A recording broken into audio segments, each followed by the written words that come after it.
My battery was dying before I could finish this for the last one. So I did some more writing. I think I'm pretty good with the scenes that are in place. Um, I have the most detail in the main ones, and I have the little uh, markers for the next one. For like each individualized scene, what the choice actually makes, where the choice actually makes a difference for the events within that scene. Though how they're going to happen is going to change the most. That's the real change that we have to focus on. Is if you say, if you tell, um, if you're at the bar and you tell him to wear something, uh, not super heroic, then he won't. And, yeah, okay. So that's the kind of thing, and he'll be like, the nicer you are to people, the more heroic they'll be. But the meaner you are, the more um, villainous they'll be, I guess.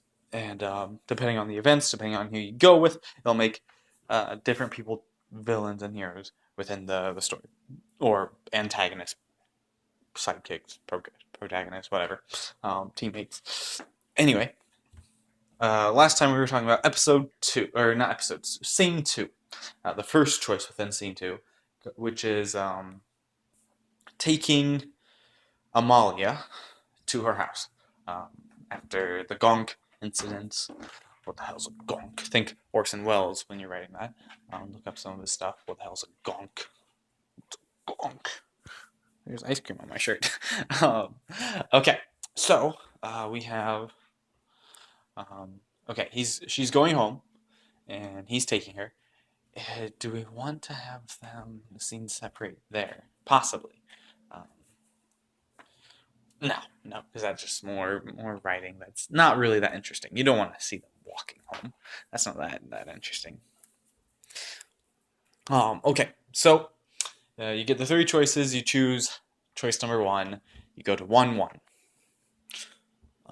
Each one will have a digit code: 1-1, 1-2, 1-2, and then 1-2-1, 1-3-1, 1-1-1, 1-1-1, 1-1-1-2, 1-1-1-2-1. Okay.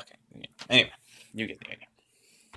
Um, so, scene two, choice number one. You meet the boyfriend for the first time, and he's a writer, but he's not a very good writer. He's like a failed writer. But he had some success early on. What did he have success with? Writing commercials. He was like a commercial writer, uh, which it's kind of like low bred stuff. So it wasn't, it was like she says, do you remember the old catchphrase where it was like, or the old one where it's like, um,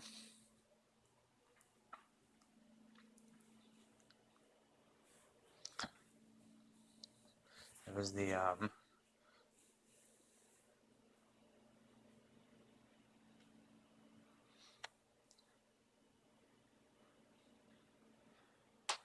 what's worse than seeing a spider in your house? Seeing it once. What's worse than constantly seeing a spider in your house? Seeing it once. Sometimes it's real easy to leave out baked goods. It's a Tupperware commercial. It's leaving out the baked goods and stuff. Um, like the what's worse than seeing that one. And they had all sorts of, yeah, his is that's what he initially rose to fame on, that kind of catchphrase, which he stole from the internet, but they didn't really care. They just thought it was funny. So what's worse than and it started off normal. What's worse than constantly seeing a spider in your roof or on your ceiling, and then it's seeing it once, and then it's having it crawl on your face while you're asleep, and um, having it crawl into your cookie jar, and for like insect repellent or something. And after that, he never really had much success. He got really pretentious, and he's still pretentious, and he's been writing spec scripts, but no one's really hired him because he's not a very good writer. But he's constantly pawning off the spec scripts onto friends, um, acquaintances, people he's just met, and what else can you do? You have to. Okay, initially they talk about. Um, Initially, when they're together, they talk about. Do you feel? Um, do you feel like your power's kicking in? Like I don't feel any different, and does she feel? She says no. I don't feel any different. You're given the option. Oh, you're given the option to flirt with her, and say, something like, "Well, you've always looked super to me," something kind of cheesy, and that's when he says, "Yeah, don't flirt." And it's like, "Oh, sorry, I forgot you had a boyfriend." It's like, "Yeah, that's not why. Just don't." Yeah. Okay. So she doesn't want you to flirt with her, but not because she has a boyfriend, just because she doesn't want you to flirt with her. Okay. Oh, she's talking about how she's planning on not participating. She's just gonna kind of go for a casual walk, hide, be boring, so that the director just kind of ignores her and she doesn't get the job. Okay? She doesn't want the job. She's the audio engineer. She likes her job. She went to college for that. And the reason she's with her boyfriend still is because college was so expensive and she needed a place to stay. She didn't want to stay on campus, and they moved in together, and he paid the rent with his commercial money because he's a little older than her. I think that's good. Um, so yeah, her boyfriend bought scripts on everyone to give to directors and to producers, etc. Um, Her boyfriend hears about her chance to to be a star, and he said, "You're obviously you're smarter than all these other idiots, all those other idiots you work with." Um, he doesn't apologize to you. You have to be sure about that. Um, and he's not the boyfriend is not a big guy either. He's kind of an average guy. He's me. He's not. He's not overly athletic. He's not super skinny. He's just kind of, you know, average, right? Okay. Um, he's got glasses though. You gotta give him glasses. I don't know why. Just needs glasses.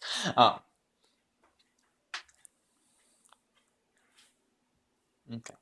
So her boyfriend, average guy, gets upset with her choice, and it starts this argument. And um, your choice. You can either excuse yourself from the argument, be like, "I think I better go home now," or you can tell him to back off, or you can. Is that tasty, lady? Is it tasty? Tell him to back off. You can be like, be aggressive. Yeah, you get all the choices. If you stay for the fight, um, or no,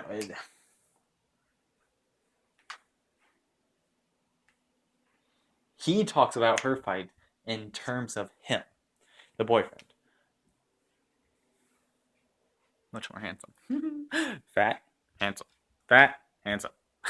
MySpace singles. Okay, so yeah, he talks about the battle royale contest tryout audition, good word for it. In terms of him, like, or in terms of us, like he has nothing to do with it, but he's thinking about it in his perspective. So he talks about it in terms of us and him. He starts off with us, and then he goes to him. Okay, so it's like, this is our big chance um, to this is our big chance.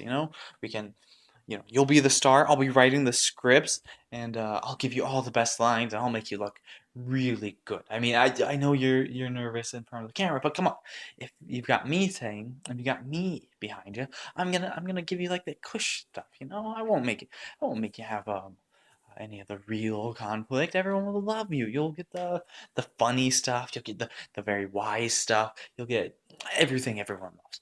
And so, yeah, so he's like pushing her to do this. She's like, I don't want to do it though. I like being an audio engineer. I went to school for that. Okay, I went to school for that because I like it. It's a lot of work. I'm not wasting my degree. Because of that, so he keeps talking like, but how else? I mean, but I've been trying to get these scripts to these people for the longest time. Oh, he also has to give a script to the narrator. Anyway, um, yeah, so that's important. Um, so yeah, so I've been trying to get the scripts to the people for the longest time, and this is my end. Without you, what am I supposed to? How am I supposed to get it? And um, she's upset because he's doing this in front of the narrator. Just stop it, okay? Look, don't do this while he's here. You're embarrassed. And it's like, why do you care what he thinks? He's just, who is he? You know, he's nobody. And like, this guy has done what you did, and he quit it because he was like, I'm too good for this. He is too good for the role you can't even get. And things start getting physical. Yeah, I think that's really good. Things get kind of physical, and she beats him up. She tosses him out, and it's not even that her powers are really necessarily. Um, yeah, okay. So, yeah. She says, um, no, she tosses him out. She wins the fight, whatever. She just, he, what's he do? I mean, I don't want to see him hit her, but, he says, or she says, he gave up the job, or he was too good for the job that you couldn't even get, that you can't even get. Um, and so he like throws something at her, and it misses. It doesn't hit her, but she yells at him to get out of the house because now it's her house. It's her apartment. She's paying all the rent because he hasn't worked for so long, and so she tosses him out. No problem. And afterward, she's kind of like, sorry I had to see that. He does that sometimes. He just gets, he's frustrated. His life's, he's frustrated being a pathetic little twat. And they're like, oh, wow, you really took care of him, no problem. Do you think it's the drugs working? And she's like, oh no, I could do that normally. I go to the gym like 5 times. I go to the gym like twice a month. Yeah, she says I go to the gym like once a week, which is a very small number, but more than I do. So whatever. Okay, so she tosses him out. Like I go to the gym like once a month, once a week. Let's go once a week, and tosses him out. And it's like, yeah, I don't. And he's like, yeah, I don't really think my powers are working either. I think that's good. Um, okay, and yeah, that seems to be about all the major details. I think that's a very good scene. You got reason, you got motivation, you've got some backstory, and you don't see all of it, but you see enough of it that it's interesting. Okay, now let's say the narrator goes home. This is choice number 2, the middling choice. That's why it's number 2, not because it's yeah. So choice number 1 gives more. Choice number 1. Let's go through this instead, like we're making the choices. So doing that, going to the girl's house. Your next scene is going to be on the production set. There's no camera crew or anything except for the people that No people there. The director isn't there yet. They're all waiting for the director to show up and explain to them what the hell is going on for today. Though they already kind of know it's a battle royale. Okay, they're on that island with the mountains and no, it's not an island. It's a peninsula. But there's mountains that they can't go over just by walking. Um, yes, that works. And there's a beach, and then like they have to fly to get out of there, because they flew to get in. Sure, that works. They get there, and the boy Jerry is dressed ridiculously, like a superhero. He's got like a high collared cape, white. He's got a blue suit on, and I don't know. There's something like sparkly on it. He is severely beaten up. They ask about what happened to him, and he tells them about the bar fight. He was protecting this girl from getting drugged, and there was no one there to back him up. And he looks at the narrator for that. Nathan? Maybe. He says, even if I don't have powers yet, I can still be heroic. So even though he didn't win the fight, he's still talking like, I'm glad I did that. He's, yeah. He feels he's looking around the whole time too, where he's like, no one else is in costume, just me. So I feel a little stupid. The narrator gets to ask if she's alright after last night. And she reiterates that she threw him out. And Jerry asks, what happened? And he's like, don't worry about it. I just threw out my boyfriend. And he's like, oh, you had a boyfriend? He's like, oh, I'll be fine. Yeah, well, yeah, I had one. He's like, I'll be fine. I was looking for an excuse to throw him out anyway. Okay. She mentions that she reminds everyone that she's gonna hide and stay out of it and get her old job back so she can be audio engineer. I guess in the last scene they need to talk about why she wants to just hide and get out of it. Either that or they need to talk about it now. At some point she needs to iterate that I went to college for this. I sacrificed so much for this. I basically lived with him for so long because he was paying the bills. Because he was paying the housing bills while I was poor and trying to make something of myself. Okay, I think that's pretty good. Pretty good motivation. Maybe not. We'll see. So yeah, she wants her old job back. They have a run-in with a jackass.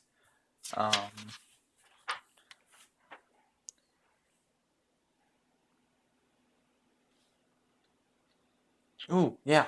So they have a run-in with the jackass from the bar last night. The Dick. The Dick. That's his name. The Dick. Maybe we'll name him Richard. Richard. Name him Richard. Yeah. So they have a run-in with him, and he tried raping a girl. And he's like, you whatever. And the Dick, Richard, taunts Jerry. But Amalia steps up and Richard backs down. They also hear about from the villain. Let's give him Villy. We'll give him a weird name like Villy. Here we have Jerry and Amalia, Richard, Nathan, Villy. I think that works. Clementine's a weird name. Lee's kind of an odd name. Kenny, Katya. Okay, yeah, so that works. You need some weird, some normal. So Villy, and that'll fit his thing. Let me make a note of that actually on my paper. We'll name him Richard, and him Villy, like Villy Leno, who not so good of a hockey player, but he used to be. He used to be okay. Anyway, so you have Villy. They run into Villy. They don't know what he's done, but they hear that someone is missing. They've taken out of the contest. That person is the slow-mo camera operator, What should her name be? What should her name be? Meg? Meg? Like, Gavin Free's girlfriend, Gavin Free of the Slow Mo Guys, his girlfriend, Meg Turney. So, sure, that works. You name her Meg.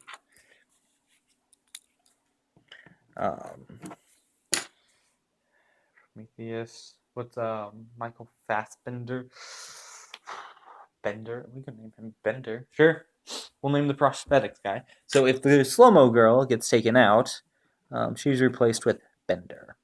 Okay, and we'll get to their characters. We're gonna meet them a little bit now. It's like they are a couple. They're a couple. They are a couple. So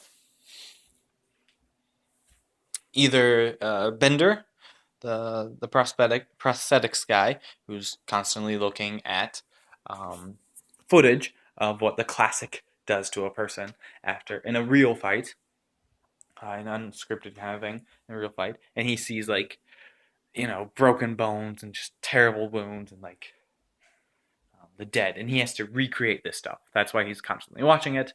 He has to recreate this stuff, and so he's terrified of the classic. Meg, she watches it in slow mo, and she thinks it's kind of cool until she has to fight him, because I mean, seeing things in slow mo, you get to see the bones popping out and breaking and stuff, and yeah.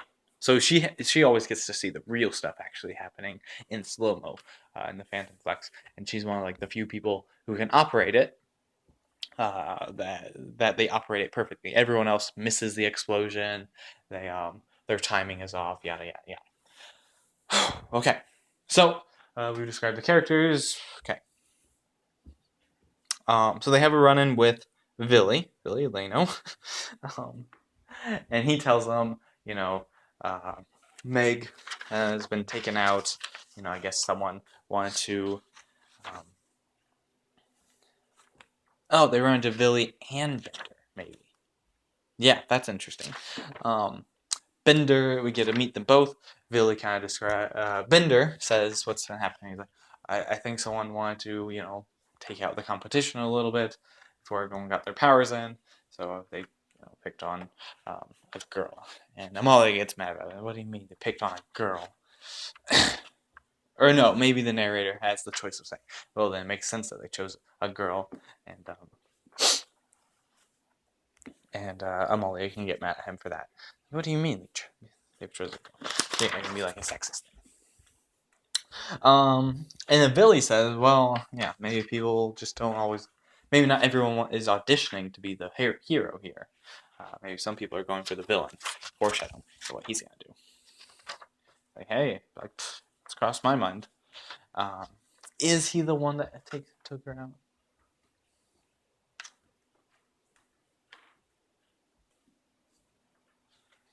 That might be a little too heavy-handed. But we'll see.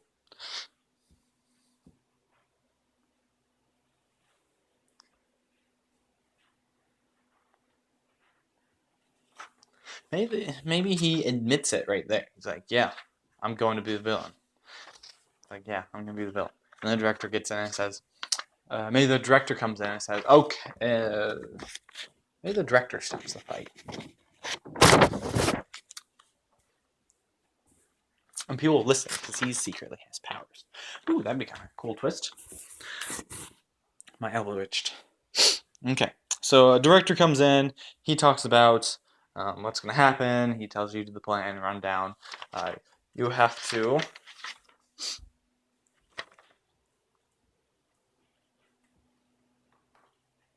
Okay, so they run down the plan. You have to get a token from one of the situations around the island. There are a lot of heroic situations. The first 5 people to get a token from a hostage situation, bomb defusal, bank robbery, the buildings falling, the triggered buildings falling on top of civilians, whatever.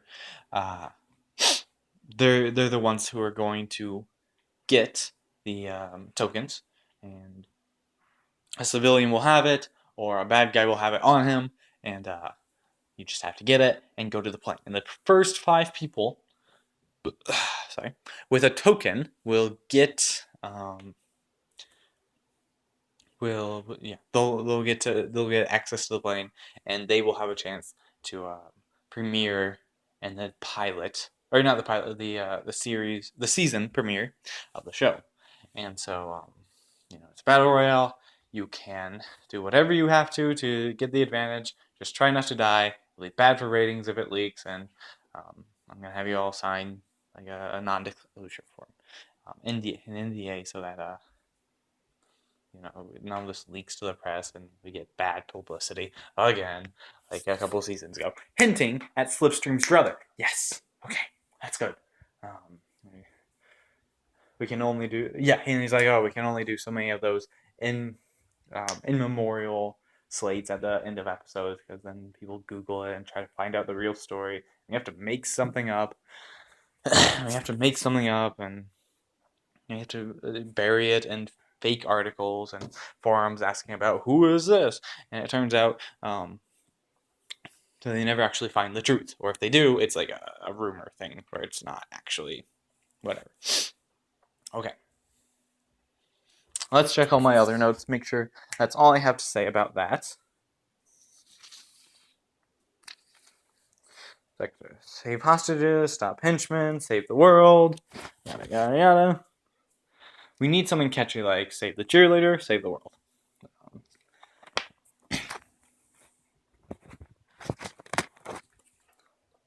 Get the token, save the world, don't lose it. Don't lose it. These things cost like $1,000 each. Yeah, that's interesting.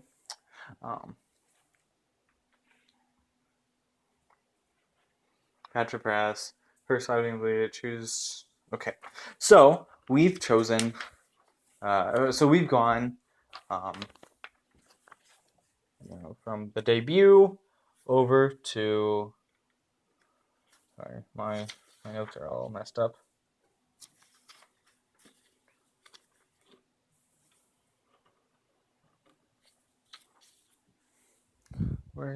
Oh, there it is. Okay.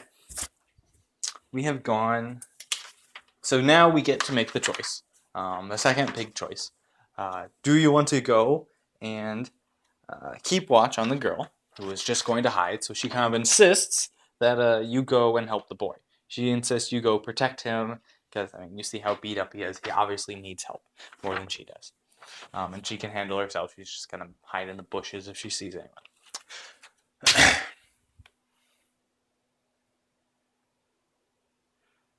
So we've stuck with the girl so far. I imagine a lot of people are going to stick with the girl, being, a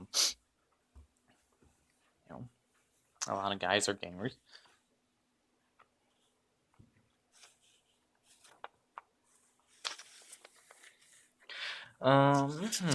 So we're going to go with the girl.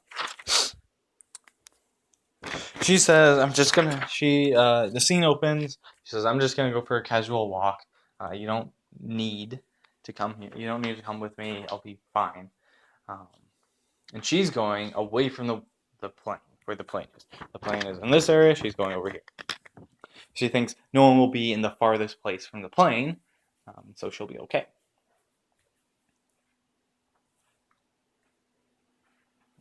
My nose itched. She asks the narrator, Nathan. Sure, Nathan Fillion, Nathan Drake. I think those are pretty good names. Nathan Fillion. Maybe base the character off him, because he has to have more of a personality than just to be an avatar. Bigby has a personality. Lee has a personality. Clementine has a personality. Just because you get to determine the nuances of it does not mean they don't have backstory and history. You have the PA, disillusioned writer history. If you go to a sister, you find out, he's very cheap. He likes to live alone, safe. He has a dog. He's very caring about that. Maybe he's a little depressed. Nah, he shouldn't be depressed. That'd be bad.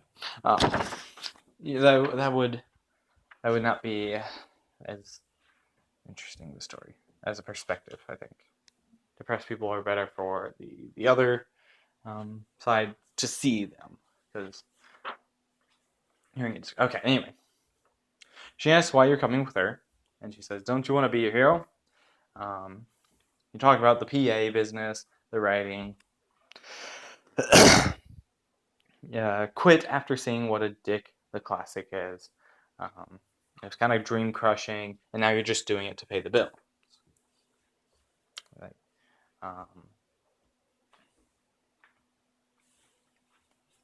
So that's like your main thing. You're a bit of a book nerd too. So sometimes you go off and you're like, well, you start talking about story structure within it, and it's like, well, the thing is, if we're new heroes, we're going to start out as a team, and some of us are going to die. And we're going to grow and build together and find out that teamwork is essential for beating the classic, and there might be some sacrifices made and whatever. Maybe he goes off into talking about that. I don't know.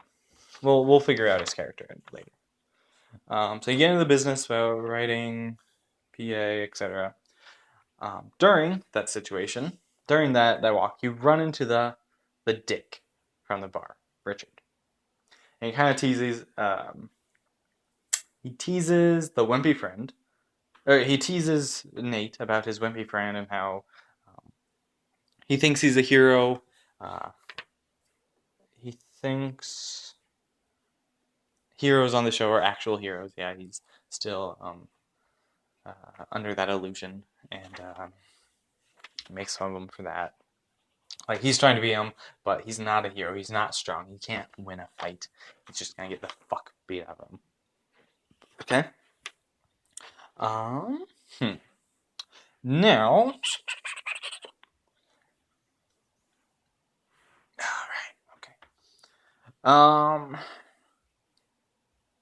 Yeah, if you choose to go to the bar, and you fight him, and then you go to the hostage situation, you're going to run into the dick, still Richard, and because of that, he's going to be nicer to you. He's going to be like, hey, look, I'm sorry about the bar. I was a little drunk.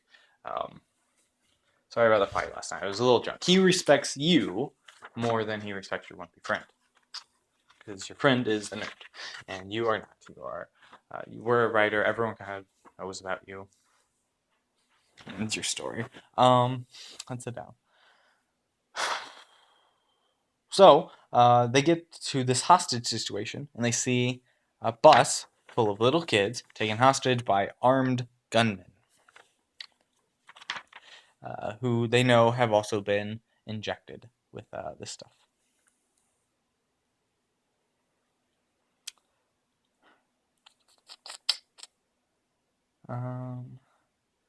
Okay, because we chose the girl, we went to the girl's house. The dick rushes in to be the hero. He rushes in first by himself. He wants to get on the show, he wants to get the token, whatever else.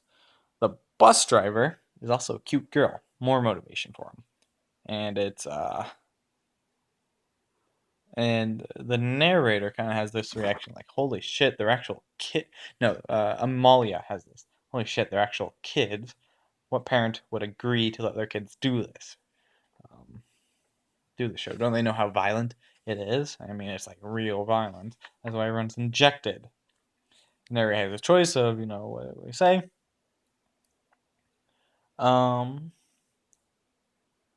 You have the choice to help, and if you don't help, Dick gets caught.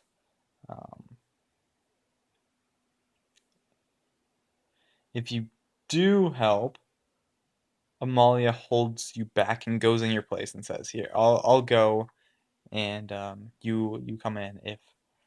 And then if Amalia and Dick goes, more kids die by default.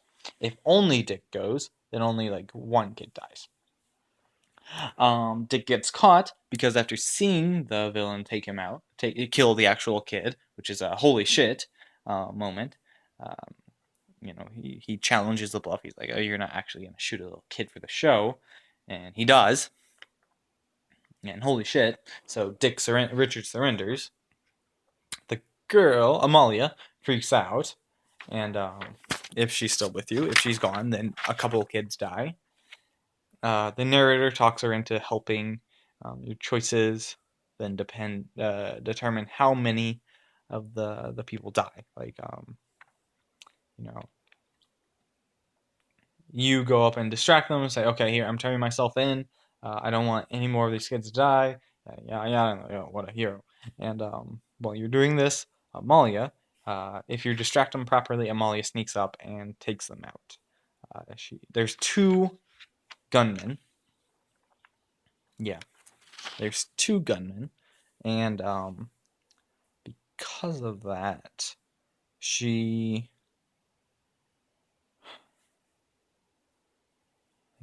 picks one up. She sneaks up behind one, picks him up, throws him into the other one, and so the kids are safe. Like they're disabled.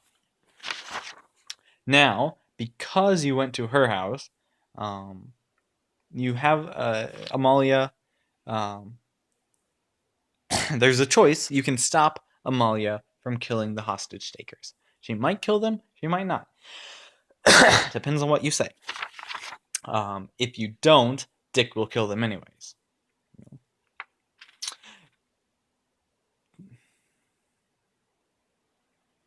Dick takes the token from the bus driver, and he tries to coerce her, if she survives, into rewarding him with a kiss. The bus driver, who is a woman. You can either agree with him, you can be like, don't fucking do that. You can get don't fucking do that. Why would you do that? If you agree with him, the girl gets pissed at you, Amalia. If you don't agree with him, then then Dick gets pissed at you. Yeah, okay, Richard, sure. Richard's turning into a main character now. Well, a more supporting role. But there are only 2 tokens, one from the bus driver and one from killing the hostage takers. Amalia takes it. She's out of commission. She's just so freaked out, such a mess from seeing the kid die, or the kids, how many die, that she's going to be no help in the next scene, which is the scene we're working on now.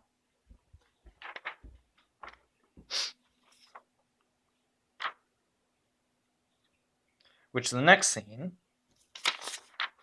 is 1112. So if the scene before you go and help the girl, 1, then the next scene you have to help the boy, 2. If you go and help the boy first, 2, then you go and help the girl second, 1. But you come in like midway through the action, where it's like already on to the climax, and you just have to make that difficult choice. Does she live? Do the bad guys live? Do the bad guys die? And you get to see their whole freak out over. You get to see her freak out, or you get to see his freak out. His freak out is because his powers have come in. He's finally in charge. He's tired of being bullied. I'm dying. He's tired of being bullied, so he fights. He fights the guy and kills the guy. He fights the guy and wins, and so because he wins, he thinks he's allowed to kill the guy, and that's gonna be his shtick. I'm the hero who doesn't let the bad guys escape. I'm the hero who. Sorry, I'm the hero who I'm the hero who doesn't let the bad guys escape. I take care of them. I'm never gonna let them kill. So if you come in second to him, then you tell him about everything that happened with Amalia. It's like, I'm never gonna let that happen again. I'm gonna protect these people. If I can't protect them, I'm gonna punish the ones who caused the crime, so they can never do it again. So that everyone else realizes So I'm a deterrent from him. That'll be his name. You'll be the deterrent. And because you did not help him, you did not go to his house or to the bar with him. He's going to kill the hostage taker, and there's nothing you can do about it. You can try to stop him, but he's gonna kill him. It's gonna be a very tense scene. Maybe it'll be raining. Maybe it'll be dark. Who knows? Maybe it'll still be early morning and there'll be mist all around. But it's gonna be like a very tense scene, and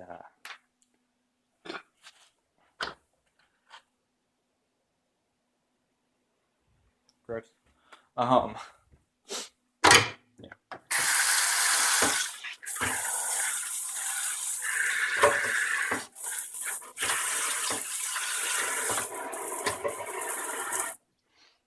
Right.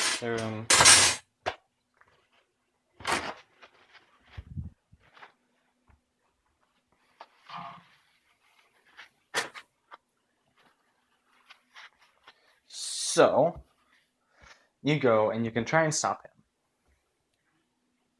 That is pinch number 2. So let's think. You have the exposition inciting incident, scene 1. Scene 2, you have the turning point, essentially. You see everyone's reaction. Scene 3, that's the pinch. And that's, so this is the midpoint. This is like seeing the turning point for this guy's character. Whereas pinch 2 reminds everyone that this show is a brutal thing. They're kind of interchangeable with the scenes, but that's fine. Scene 5 is pinch number 2, so we have to remind everyone about the show. Oh, well, 3, yeah. Okay, so 3 is the directorial thing. It's a reminder this is a show. You guys are competing to be the next actors, the next stars of the show. So then midpoint is all the stuff with Amalia and Jerry, depending on the changes for their characters. Are they heroes or are they villains? Okay. Then pinch number 2, the next scene number 5. Yeah, scene number 5 is they see everyone who survived and it came out first, which is Amalia, Richard, the narrator, Jerry, and either Meg or Billy. No, not Billy. Billy's gonna be important if he survives. No, he can't be important if he's okay. Oh, Bender. So it'll either be Bender or Meg, and we chose to go and help Amalia. So Bender survived. So Bender is here. Bender's the prosthetic guy. He's terrified of what's his face? The classic. So they're all on the plane, and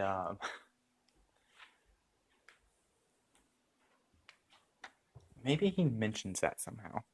Maybe while he's on the plane, he mentions like, I was really scared that this would be like all the fights, all the footage I have to review of the show. I mean, have you seen what the classic did to? Have you seen what the classic has done to people? I have. I have to watch their footage.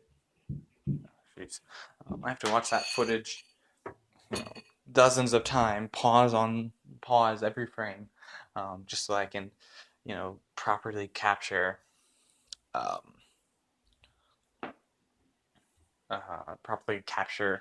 the goriness of what he's done. And I have to look at like hospital photos and whatever else. Okay, I think that's kind of interesting. Like, I thought it was gonna be like that, but it wasn't so bad. It wasn't so bad, I guess. At our level, it's still pretty. I guess at our level, it's still pretty. So you're reminding everyone that's not only a show, but we're also talking about the classic. The classic is a vital part of all of this. So I have to mention them in pinch 1, scene 3. And you. Okay, then we get to the climax. Climax is built.